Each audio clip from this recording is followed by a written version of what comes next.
pain is an expression of the contrast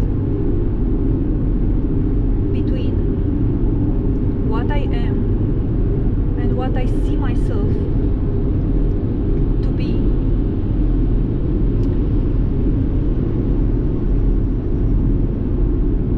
Through this entire human cognition.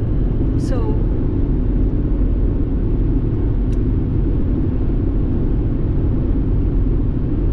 through this entire human perception, meaning sensorial perception with the five senses, mental perception, thinking, ideas, visions, soul perception, feelings, emotions, energies, intents. Those three making up the entire human cognition, the entire activity of the human psyche. So the contrast between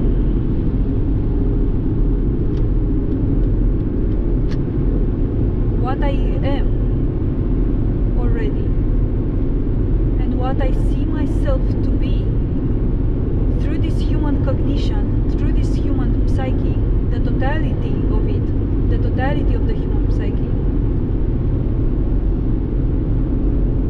is what creates the feeling and the sensation and the expression of pain.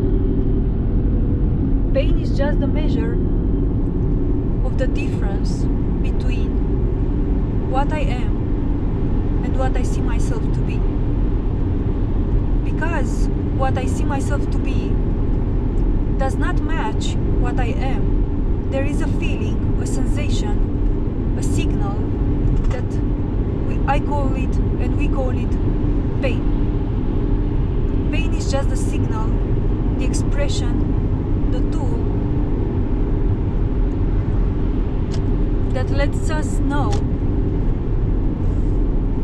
the way we view ourselves right now through this human cognition is false. Pain is the signal that lets us know that we are something else than what we consider ourselves to be.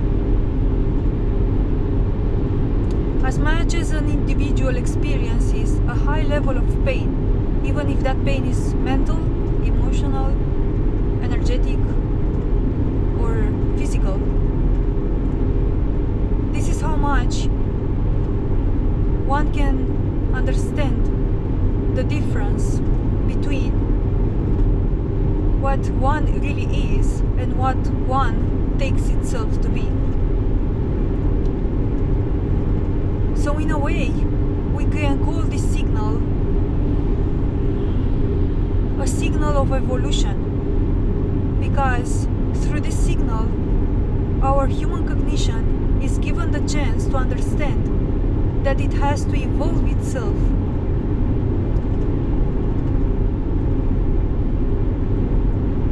to a, let's say, higher order of being. Because without this signal that we call pain, we wouldn't know that what we take ourselves to be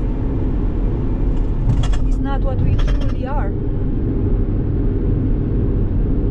We would remain stuck in a false perception.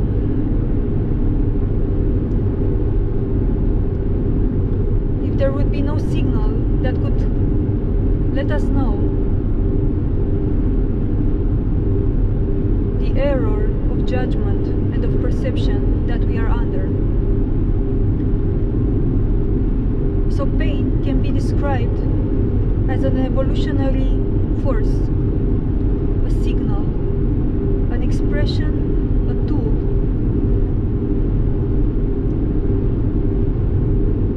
that can help us, that can assist us of breaking free from a world, a false world that no longer suits us. It's like the force that transmutes the caterpillar into a butterfly. It's the force that informs the caterpillar that it is ready to move to its next evolutionary stage. Pain only arises in a being when that being has grown itself and has reached the limits of a certain reality. When there is nothing more to express, nothing more to experience in a certain level of reality, then the evolutionary process starts to occur.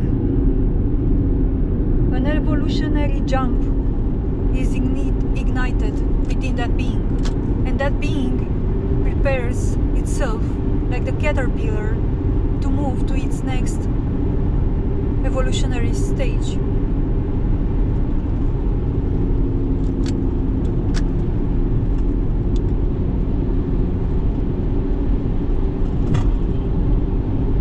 So in a way, we could call this force, this evolutionary force,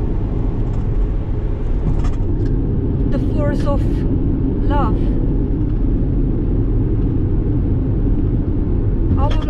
Our own love for what we know we are. Our own love for our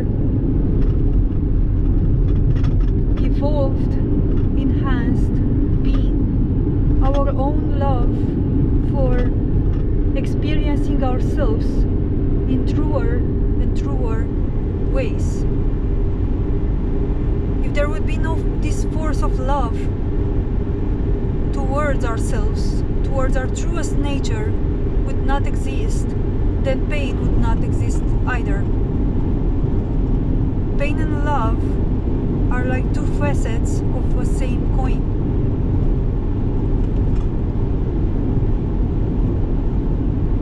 If there is no pain that an individual experiences, then the measure of its potential evolution becomes extremely low. And as much pain as an individual experiences, its measure for its potential evolution is high.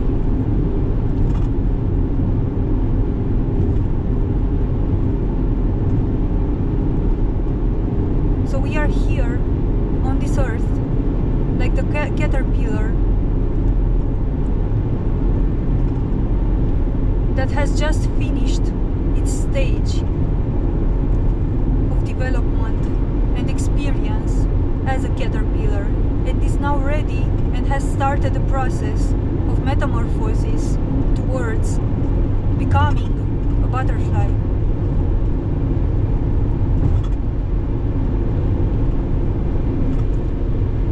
Earth, with its duality, with its contrast, with its madness, with its excruciating amounts of pain and suffering, is the launch pad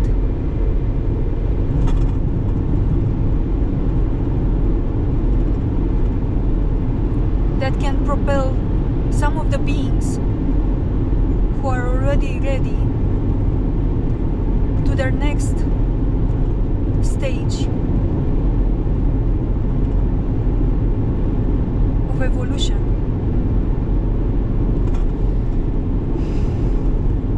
So this is why pain has to be used.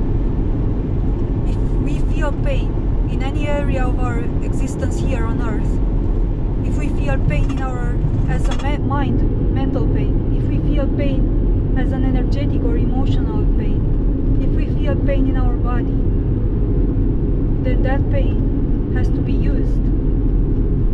It's a fuel. It can be a fuel for evolution.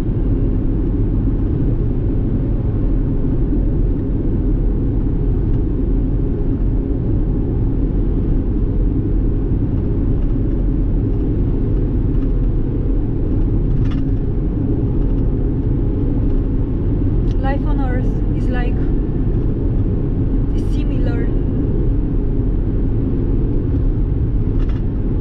to a multi-grade school with pupils of different ages and different maturity and different evolutionary stages. And one thing life on Earth has in common for all, independent if one being is a 5-year-old or another being is a 10-year-old, another being is a 30-year-old, and so on. One thing it has in common, the experience of life on Earth, is that it acts like a launch pad for the next process, for the next stage of evolution in that being's journey. Life on Earth, with its high amount of contrast, pain and suffering, joy, exhilaration, ecstasy, with its enhanced levels of duality, acts as a launching pad. And independent of us where a certain being finds itself as in its evolutionary stage, life on Earth is for catapulting or moving to the next stage in that being's evolution. So life on Earth acts like the process of metamorphosis. So independent of where one finds itself in its level of maturity and evolution as a being, if we are here on Earth, there is an evolution happening, there is a growth happening, there is a metamorphosis happening, and our next level of our being, our next truer self, lies at the other end of this metamorphosis process.